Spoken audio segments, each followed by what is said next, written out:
Hey guys, Steve Moran here. Welcome to another episode of Foresight TV. We actually had somebody who's scheduled to join us. My head's too low, isn't it? Wait a minute. There we go.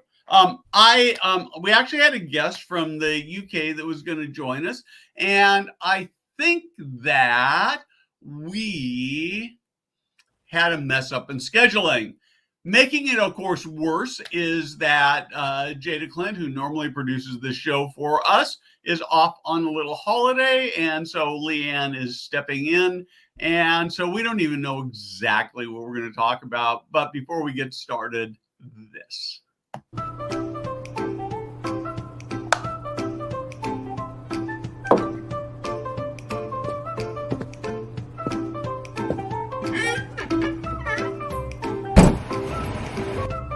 Hey guys, Steve Moran here.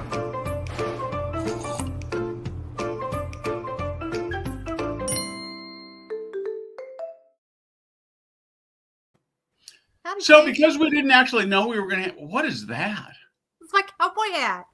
So I was awesome. in Nashville. Well, you were in Nashville, right? So because we didn't really know we weren't going to have our guests until like 2 minutes ago, when we sort of figured out that was going to happen. So first off, he could still pop up, right? And if that's the case, we will have him join us wherever we're at. But in the meantime, I've got a bunch of things I want to talk about. So we're going to spend a little time talking about leading age. If you're a regular follower, you know that I had these great plans to go to leading age. I was looking forward to it, going to have these great conversations as I always do. And my stepfather, who's 91 years old, who lives with us, ended up with COVID, and 2 days after, and in the hospital with it. And 2 days later, I tested positive with COVID. And so rather than being a major spreader event all by myself, I decided that it was more prudent for me to stay home. And I wasn't really well enough to be there. And so I called Leanne and said, hey, Leanne, guess what? You're going to leading age for me. And this has been just like the craziest 2 weeks. There's so much crazy stuff that's going on right now that everything sort of seems to be messed up. We've had a number of, I'm not going to talk the specifics about it, but except to blame Leanne for one of them, because she's here. And you would all know that anyway, because she sent out an email about it, but she had a little typo in yesterday's email. But one of the things I want to actually talk about for just a minute is that the reality is that we're all humans and we make mistakes. And we have had, I've got a couple of big ones that took place and a couple of small ones that took place over the last couple of weeks that are just, we're human. And we've got to have some grace with each other. And we've even got to have some humor with it. And it would be a problem if we didn't feel bad about it, because it would mean we didn't care. But feeling bad and carrying it or having repercussions in general is very super unproductive. So, Leanne, you have any thoughts on this? Well, I want to say, let me swap. I'm the one, you see their pictures moving. I'm the one doing that. So and I'm really bad at talking and doing something at the same time. So this is going to be interesting. But I want to, we've all worked at workplaces where you are watching your back at every turn, and you're one little mistake and you're like trying to feel like you have to make excuses. And that's the type of culture where people get stabbed in the back, and you never, as a leader, you're never going to hear the real story because people are so afraid of getting in trouble. And at Foresight, we have this, Steve practices what he preaches. We have this no blame, no fault sort of culture, which has been fascinating to work in, having worked in other cultures before, because it doesn't mean that nobody takes accountability. And it doesn't mean that nobody's ever at fault for anything, nobody ever makes a mistake. But what it means is when you do make a mistake, that when you go to Steve, we're going to focus on fixing it. And we're not going to focus on punitive damages and all that sort of thing. And that makes the team work so much better together. We don't hide things. We don't feel like we're kind of competing against each other to be the one who didn't do anything wrong. And I know that gets tricky when it comes to senior living places where you're talking about the care of people. And interacting with human beings. It's not a typo in a newsletter. It's a care for a human being. But there are ways that you can, as a senior living provider, work that kind of culture into your organization too. There's different ways that, for example, hospitals and other healthcare providers work that kind of culture in. Just do a little Googling and you can figure it out. It really is beneficial. Yeah, and I would add that doesn't mean we're an organization that wouldn't fire somebody if the Right. either there were a lot of problems that weren't, that just kept happening over and over again, which means that people don't care, or there could even be something that's so big and so significant that a single incident would be worthy of parting ways, right? So no blame doesn't mean no responsibility, but what it really means is that when there are things that happen that are because we're human beings and we're fallible. And in senior living, as you say, Leanne, I mean, you make a good point, right? Oftentimes the stakes are bigger, but not always. Sometimes they are, sometimes they're not bigger. When I was very, very young, working in senior living, I was doing a sort of a regional job for a company out of Beverly Hills that doesn't exist anymore. And we were opening a brand new rental CCRC, and it was a mess. We moved our first residence in the day after Thanksgiving. My son, Paul, was a kid. I brought him with me because I had to be gone over Thanksgiving. It was delayed and it was scary because we promised people we were going to move them in on the Friday after Thanksgiving. And I think we had 50 move-ins scheduled. And when Friday morning came, we actually didn't have a certificate of occupancy. We had a final inspection we had to do. And I was very young. I think I was still in my 20s. And so I was there away from home, and I was in the office. I wasn't the executive director. I was a regional. And this guy came in and he just yelled at me up one side and down the other. And I just wasn't old enough and smart enough and well enough to know how to equip it and to deal with it. And I was scared to death. I was scared. I was scared of him. I was scared that my boss was going to be mad at me. Went back and told my boss about it later. And I fault my boss for me not knowing this at the time. But he looked at me and he said, "You know what? You should have told that guy he can't move his mother in. He can never move in because it's not okay to treat people that way." And I really, really appreciated that. It was a valuable leadership lesson. And there are lots of things that happen in senior living that go wrong.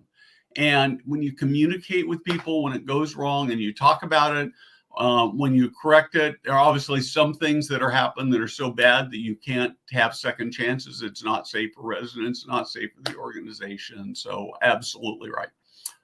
Last thoughts on that, and then we'll go to leading age.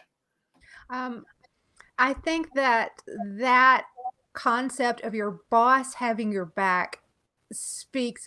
That is, if you want to get loyalty in your organization, have your people's back when it's appropriate to. That is not common necessarily, and it really does make a difference. It's a great example. Yeah, and I would say that you shouldn't have. That also means that you're not having people. If somebody makes a mistake, they've got to own it. You can't have somebody's back and pretend like it wasn't a mistake when it was. But you're absolutely right. It's just critical to making it a great place to work. And there's lots and lots of research. Adam Grant talks about this a lot, that when workplaces feel safe, people perform better. And you can ask more of them, like calling them up 2 days before a conference starts and saying, "Hey, on Saturday, you got to drive to Nashville and go to a conference because I'm not going to be there." And I never worried that you were going to say no. I knew you'd go. And so the first thing I got to say is I may never go to a conference again. Leanne did an amazing job. She didn't work the conference like I work That's a funny comment, Jeanette. At all. It's completely different, but that's okay. And so Joanne, you asked what's the conversation today. We are sort of doing the random conversation. Leanne and I, we're going to drift into talking about leading age. Our guest no showed, probably at least partly our fault, but we're going to do no blame on that too. And so we'll get him back another time. And so we're going to catch up on leading age. So Leanne, you showed up at leading age. Just talk to me about highlights, lowlights, and all that. Yeah. Okay. So this is my very first leading age conference that I went to. And if you check my LinkedIn, you'll see that it was posting nonstop about it. There was so much information. I'll be posting tons more. Man, thank you to the people who talked with me. If I interviewed you, I'm just editing that. It's going to come out. It's like, my gosh, there's so much info. So people say, what is a good tip for going to these conferences? And I'll tell you the most important tip that I received, I think, was from Pat Sylvia, who's on our team for our AI conference. And she said, wear comfortable shoes. Because these conferences are at these, if you're a woman and you're thinking, I'm going to wear heels, I'm going to look nice. I mean, I'm just warning you, you might want to bring us some backup flats. These conferences are in huge places.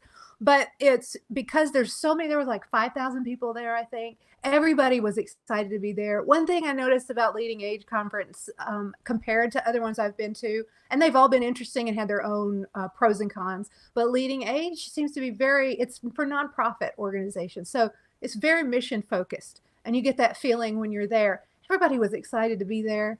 The presentations were packed. Most of them had tons of people there really engaged and interested in learning. And there was a lot of focus on AI. That was one of the main topics for the tech portions. There was a lot of interest in the marketing talks. There was a lot of interest in the tech talks as well. And those are the main things that I can speak to because those are the ones that I mainly went to. But it ran the gamut.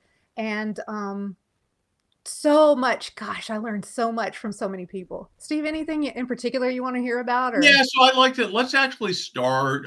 You haven't talked about it. I assume you went to the keynotes. I don't think I've ever actually asked you that. And how were the keynotes?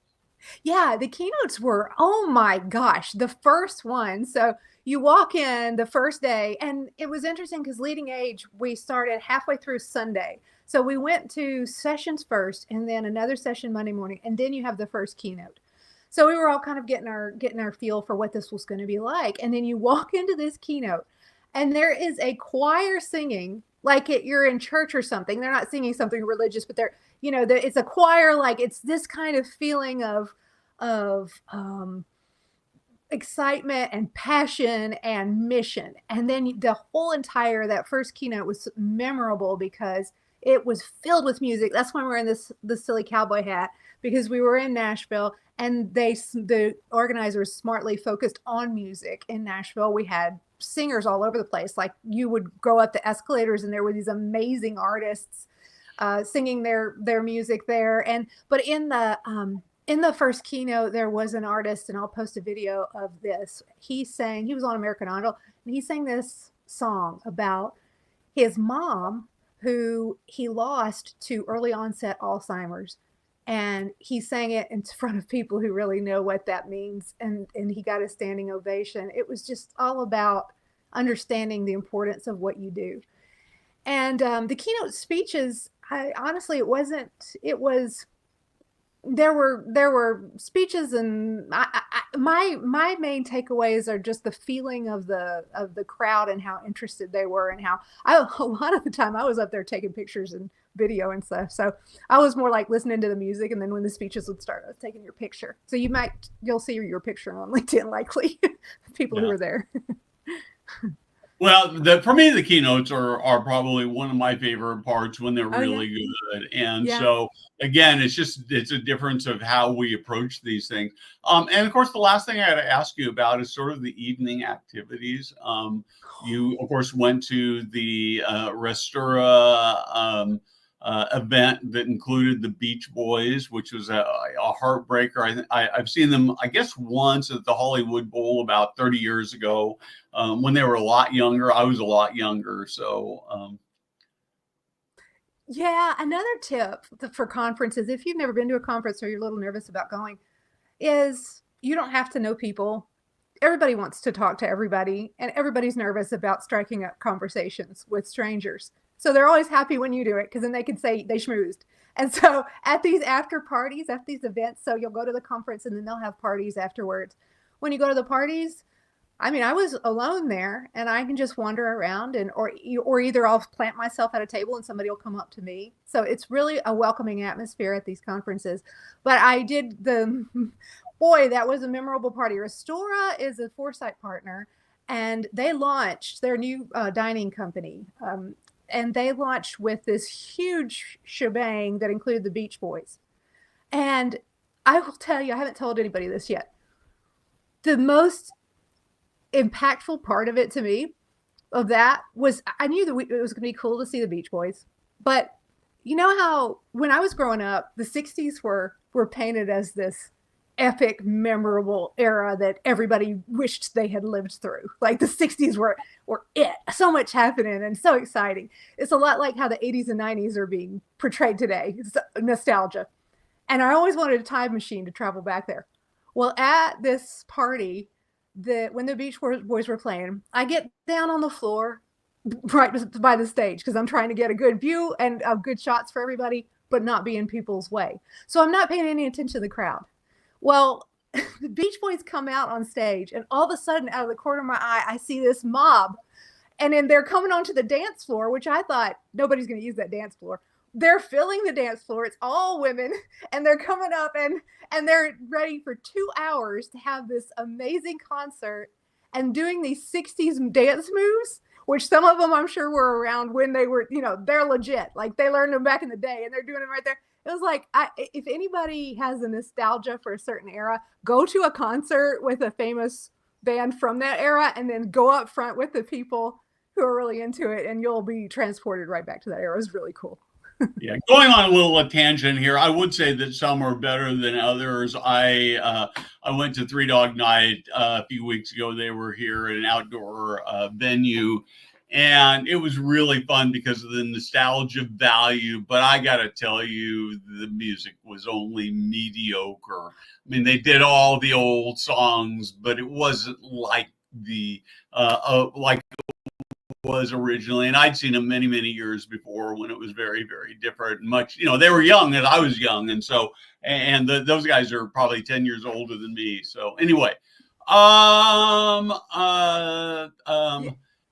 was I both joking? No, yeah, I'm joking about I'm not attending another conference. I absolutely I am. I want to get Leanne out at more conferences because she did such an amazing job. But it's too important. Maybe I'm too selfish to say I'm never attending another conference.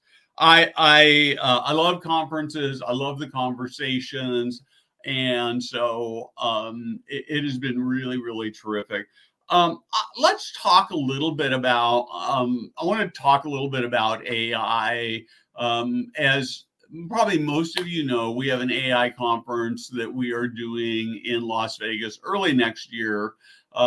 You may have noticed that we sort of stopped talking about it for a few weeks, and I haven't really talked public. I've talked to several people about why that is. I haven't talked about it publicly until now, but I'll sort of spill the beans on that, and there'll be more details later. But we ended up with the bottom line is the hotel booked us in for the wrong dates. And we didn't catch it as soon as we should have, and so we had to renegotiate. We actually are back to the dates that we scheduled, but we haven't seen the new contract yet, and so we're not going to put that out there. But it will be in Las Vegas. It will be in January. The dates we had originally talked about. It's going to be amazing. So one of the things I want to talk about that I think, Leanne, you sort of pointed this out for your conversations at Leading Age, is that maybe there's some confusion because we're using this term lab. The reason we're using the term lab is because, and I'm going to check this out with you, Leanne, is that even though there were a bunch of AI sessions there, I'm betting that nobody actually talked to you about, they may probably talked about what they were doing about AI and how wonderful it is and maybe some of the risks, but they probably didn't teach you anything about how to really use it. Is that true, or am I wrong about that? That's a good question. And I didn't go to all the AI focus sessions. So for the presenters, I can't speak to all of them, but I did read the descriptions and kind of heard about them. And I would say it was probably more about showing what AI is capable of. And yeah, not so much point by point, here's exactly how to do it. Yeah. Yeah. And there's nothing wrong with that, right? I'm not Yeah. saying that that's a bad thing. But if you're thinking about AI, the first thing I want to say is that it's magical and it's wonderful, but to get it to really, really perform is actually not easy to give you meaningful results. I mean, yeah, you can go in there and ask it to write you a LinkedIn post or a newsletter article or an email, and you're going to get something that's pretty good. But to really make it perform is actually not easy. I was telling our team on our team meeting this morning that I'm playing with a new platform that is AI driven to do assessments and some really interesting things. And I've asked it to do a really, really simple task. And sometimes it works and sometimes it doesn't. And so, and I can't figure out why the support's not very well, but it's really hard to get it right. So, what we're going to do at the AI lab, and the reason we're calling it a lab rather than a traditional conference, is we've got some amazing presenters who are doing some crazy, crazy cool stuff with AI. I mean, they're doing things that are saving team members hours and hours of time, tedium every week. They're doing things that are allowing families to have better picture of what their loved ones are doing and what's happening to their loved ones in their communities. They're using it to do crazy, interesting stuff with life enrichment. And rather than just saying, "Oh, here, look at what these guys are doing," which is cool, but it's not necessarily very helpful. We want you to walk away with things that you can actually use. And so your teachers, your instructors, they're going to say, "This is what we're doing. This is how we got through. This is the pain we went through so that you don't have to. Here's how you can use AI, take the stuff that we've learned, build on it." And then frankly, what they're really saying is, next year when we do this again, come back and teach us stuff. So you put a great quote up from Joe Velderman. What was that? Oh yeah, let me find that. It was, I don't, you don't ask me on the, I can't think off the top of my head. Like That's right. Give me just I mean, the principle. I don't even remember, Steve. Okay, I I'm don't gonna know. do. I Oh, learned I that got it. right. I Like know I what it swear. is. I'm not sure I'm gonna get it word for word. But what he basically said is the AI you're using today Oh, is the worst AI you will ever use, and that's absolutely true because essentially every day the models are being updated and made better, and the interfaces are being made better. And so the longer you wait to get started, the harder it is for you to come up to speed. And it's an amazing, amazing tool that will transform senior living.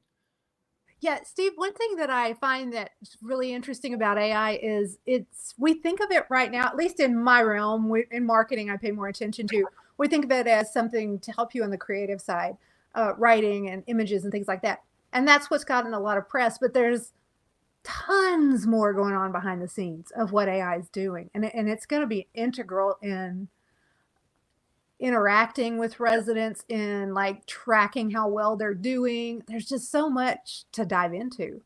Do you find that too, Steve? Oh, I actually think that the creative side it's mostly where people are using it right now. 5 years from now, the creative side will still be there, but it will be a minor part. It's the ability to take a look at massive amounts of data and process that data and find things that humans just couldn't find. They couldn't find it because it's the important stuff is buried, or because it's the granularity is so fine it was just hard to see with the human eye. And I'll give you a good example, not in senior living, but it's painful sort of to say this if you're a radiologist. But the truth of the matter is that AI can actually read X-rays better than human beings can. Now, the humans are still really, really important because sometimes the AI still gets it wrong, and so a human has got to double check it. But the reality is that that AI can look at those X-rays, look at those images, and identify things that humans are going to miss. And they're going to find things that look like there's something that aren't really anything, because it's just got this vast trove of knowledge that no one human can do and can process. So the data side, the ability to more carefully look at things like, let's take a really hard look at the leads we're getting in and figure out which of those leads are actually likely to move in, and which ones, even though they feel like they're really good leads, are actually crummy leads and are never going to move in, and we shouldn't do that. Let's take a look at this series of medical conditions that are going on with people where we can't really figure out what's going on, and see what it is that's going on that can help us create a better quality of life for them, that can create a longer length of stay for them, that can make them happier. There's so many things that it will be incredible. It's like living through, some of us remember living through when the internet and the computers came along. And I don't even know, I was probably maybe a little bit too young to understand at that time or maybe nobody did, how much the world would change once that happened. And I feel like we're living through that right now. AI is it just happened all of a sudden too, Steve. Like, where did it come from? People have been sort of working on it for a number of years, but when ChatGPT rolled out their tool, sort of the AI for everybody, is when it really, really took off. But I'm old enough to remember a time when we didn't even have calculators. You are. Really? You've never had a time when you didn't have a calculator, right? I didn't know there was such a time. Yeah. So when I was in high school, we all had to take a class on how to use a slide rule. And it was awful. They're not very accurate. They're complex. They use these logarithmic scales on them, and they were terrible. And I remember one year for Christmas, I was probably 14 or 15 years old. My mom was so excited. She got my dad the electronic device called a calculator. And it would add, subtract, multiply, do square roots. And she paid about $300 for it. And it was so impressive, and it would have, like 5 hours of battery life. It would take, like, I don't know, 20 C batteries or something to power the thing. And we all thought it was amazing. And of course, now, you can go to the dollar store and buy a calculator that does more than that. So that's the kind of thing we're looking at with AI. It's really remarkable. Yeah, I find that it's, I thought about this when I was at the Beach Boys concert, of all things, that the people who work in senior living have the access to stories like this, like Steve just told, only even longer in our recent past. And it's like, I think y'all have such an interesting job where you can speak to these people and time travel with them. And I think sometimes as we get older, we don't even realize how important some of those stories and that history is to show where we've been and the pros and cons of where we've come. I'd love to hear more people's stories and their experiences of, interacting with residents and time traveling with them. So I want to. They are fascinating stories, and of course, Jack York's doing some really fun stuff with that right now, and it's really fun to watch and listen to the stories he's doing. The one more thing I want to say about AI. What is it that I wanted to say? Oh, I know. So I was talking to a senior living marketing agency in the last few days about AI, and they have a real fear that senior living organizations are going to look at AI and say, I don't need marketing. I can go use AI to write my blog posts, to write my emails, to write my social media posts. And I think that I understand the fear. If I were in those shoes, I'd certainly be thinking about it. I actually don't think that's true.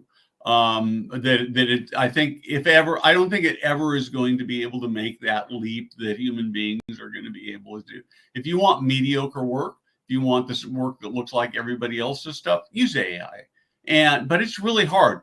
As we've started work, I've used AI. We've used AI for a lot of things as we're promoting and talking about the Foresight AI labs.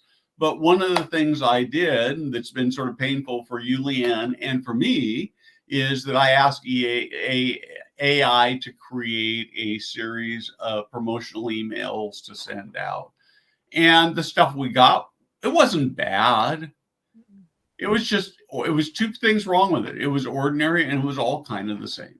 And so I found and we've sent out a few of those. And then we sent out some stuff that I just sat down and custom wrote.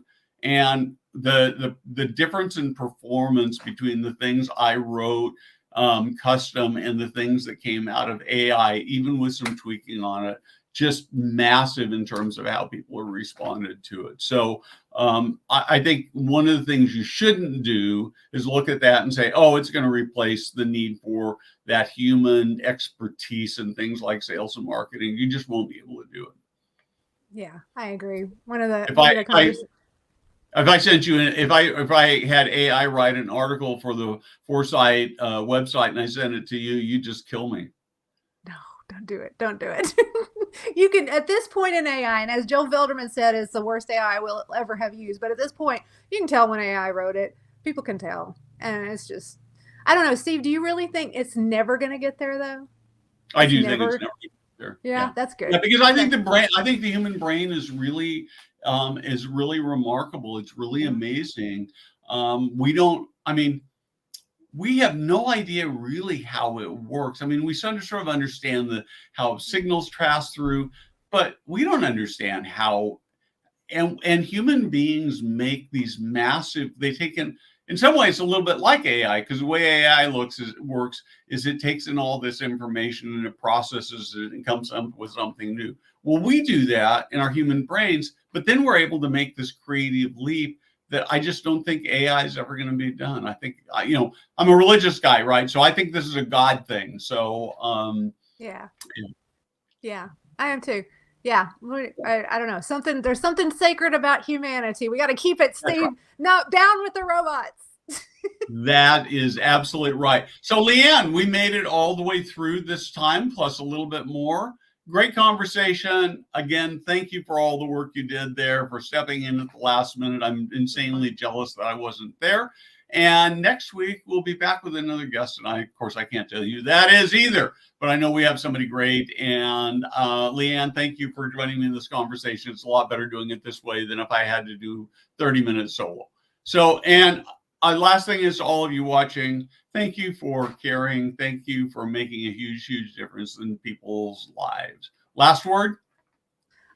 I echo what you said. Y'all are amazing. Going to Leading Age, seeing your passion, seeing your excitement, and just really wanting to do a good job and make a difference in people's lives. It's inspiring. And thank you for your commitment.